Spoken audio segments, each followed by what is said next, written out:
Well, we might have just witnessed history here at the White House. I'm standing in front of the West Wing, actually in front of the briefing room.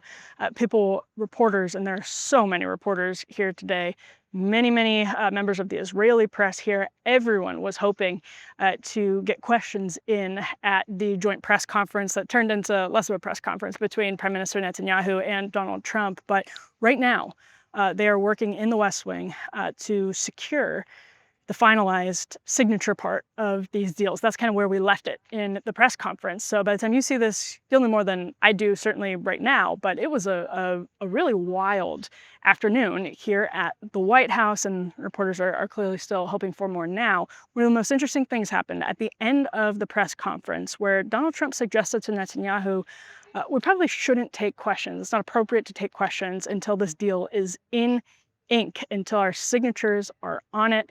The implication being that you don't necessarily want to jeopardize that by taking questions from the press, taking questions that might poke holes in the plans or actually poke holes in the relationship between the two leaders. And that's where I think this plan left off, or that's where I think what I think we can take from what just happened here at the White House and going forward into the future. I mean, Donald Trump opened the press conference by saying this is one of the great days ever in civilization. He said it could, quote, be one of the great days ever in civilization. He said this plan is for eternity.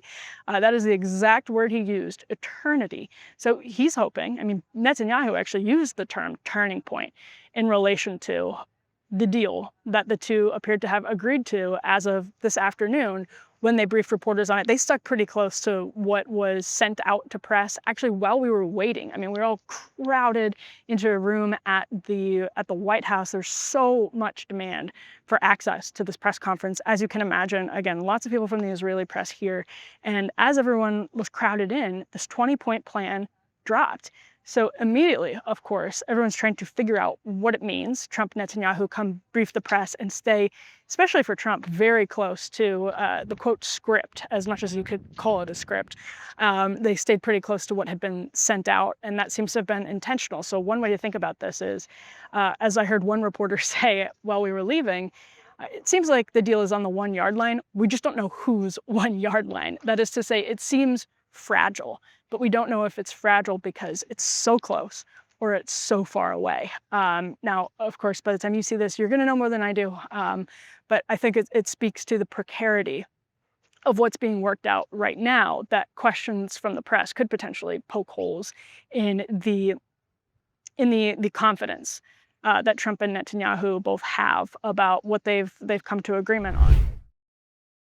Did you know that all chips and fries used to be cooked in beef tallow up until the 1990s, when big corporations decided to swap out the beef tallow for cheap and highly processed seed oils? Gross. Today's seed oils actually make up about 20% of the average American's daily calories, and studies link them to inflammation and metabolic health issues. So that is why Masa decided to do something about it. They created a tortilla chip with, get this, just 3 ingredients. You see them on the back of the bag when you buy the chips: corn, organic corn, sea salt, and 100% grass-fed beef tallow. They are so delicious. They aren't just better for you, they are crunchier, tastier, and sturdier than other chips. They do not break in your guac, and then you don't crash, bloat, or feel sluggish afterwards. The beef tallow even makes them more filling, so you feel satisfied instead of binging through a whole bag and still feeling hungry. I can personally attest to that. These chips are super good.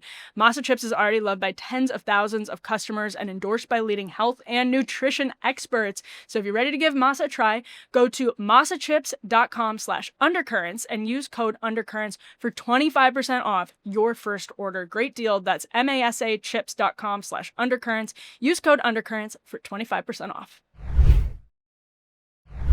Ryan Grim made a really great point after the press conference that one of the reasons Hamas has been reluctant to negotiate, one of the many reasons, of course, but one of the reasons is that they don't particularly trust Netanyahu, based on their experience over the last 6 months to a year negotiating with Netanyahu. Now, obviously, both sides have very little reason to trust each other. That's why they're at war, and that's why negotiations have been incredibly difficult. But Ryan noticed that Trump is now going to be the head, as we've learned from this 20-point plan, of a board that will oversee the peace process and the economic development that they hope to bring to Gaza as part of this agreement. So Trump then is sort of in a way guaranteeing the parameters of this agreement will be held. He's offering his personal oversight as a chairman of the board that this peace process will go as he intends, to the extent that he can control it. So that was an interesting point. And of course, Steve Witkoff walked in,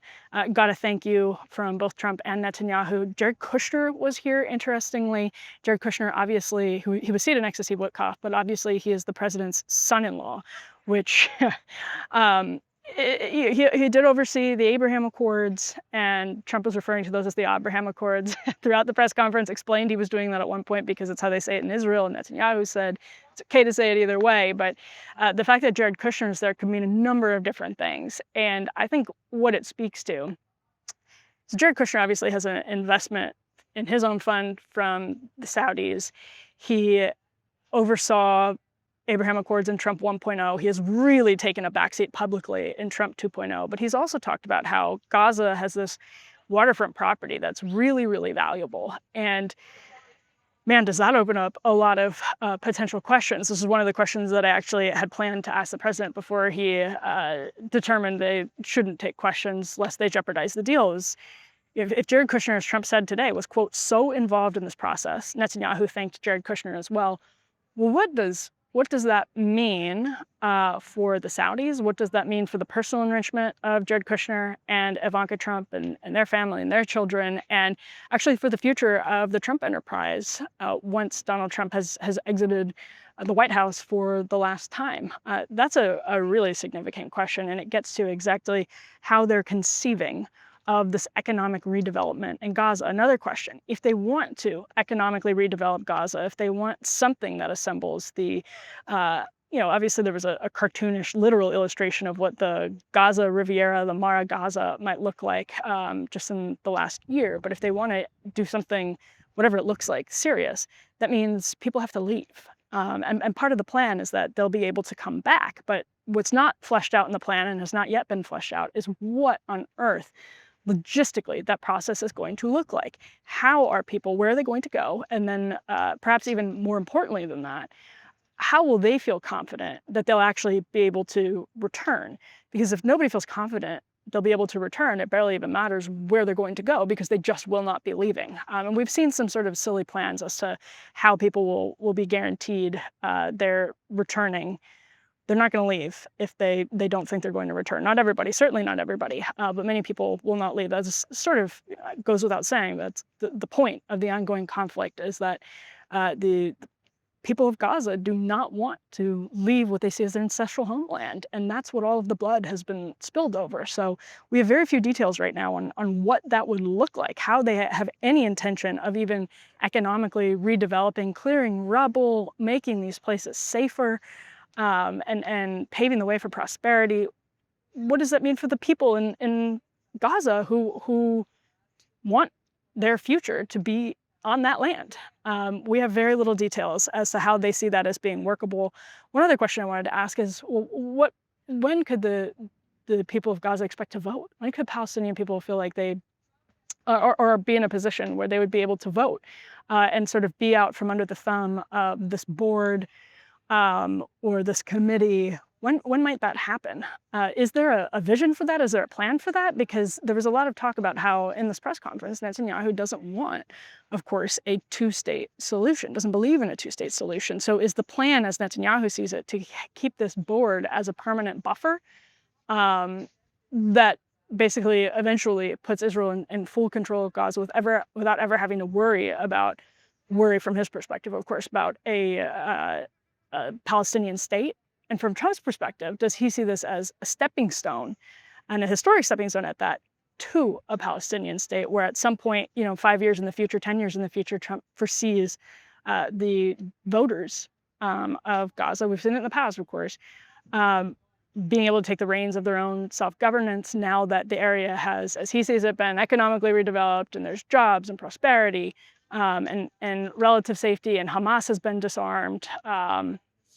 That's part of this deal is asking Hamas essentially to disarm itself, saying that they should have no governance role indirectly or directly in the future of Gaza, which obviously makes sense from the perspective of U.S. interests and Israeli interests. But again, that's practically, logistically, what does that look like when, as both sides concede, whether it's with UNRWA or something else, like literal political governance, Hamas is woven into the fabric of society in Gaza right now. So how, I mean, is that a pretext basically to say, well, the whole deal is off, and allow Netanyahu to go in and, quote, finish the job, as he alluded to today? He said we could do it the easy way or the hard way. We prefer to do it the easy way, but we will do it. He said Israel will finish the job itself, whether it's the easy way or the hard way. So is that what this is? Just an opportunity for Hamas to agree to something, and then knowing that it's not really a workable plan, have Netanyahu seize the territory, continue the war? It's obviously too early to say what's going to come of any of this. Like I said, you will know more than I know right now by the time you're watching this. But these are some questions that are just immediately raised and don't have easy answers. I mean, this committee is supposed to be, quote, apolitical. That's the word that's used in the peace plan. Just think about who's in charge of personnel. We don't know that. Who is going to be in charge of putting personnel on this committee to ensure that it's sufficiently, quote, apolitical? Because it seems almost impossible to have anything that is not political in that process. So there are just so many, what some people might say are tripwires here, for everything to fall apart, which makes sense that Donald Trump ended up not taking questions, because I'm sure he has that sense that there are so many tripwires, and he clearly wants this deal very badly. He has been branding himself since he came into office once again as a peacemaker. He's doing it very intentionally, talking about all of the deals and long-running conflicts that he's solved. So he obviously feels like he can taste the historical stepping stone at this point, and he can taste the realization of a major step under his watch towards a lasting peace. Again, he used the word eternity to start the press conference, but this all raises much more questions than answers, and hopefully we'll get a lot more answers to these questions in the days and weeks ahead. Thank you for tuning in. As a reminder, Undercurrents.tv is where you can go for the full premium experience, where you get full unedited interviews with our great guests. Thank you for subscribing on YouTube. It helps a lot. We're almost at 100,000, so head on over there and join the fun, and subscribe wherever you get your podcasts as well. Thanks so much for listening, for watching, and we'll be back here with more Undercurrents soon.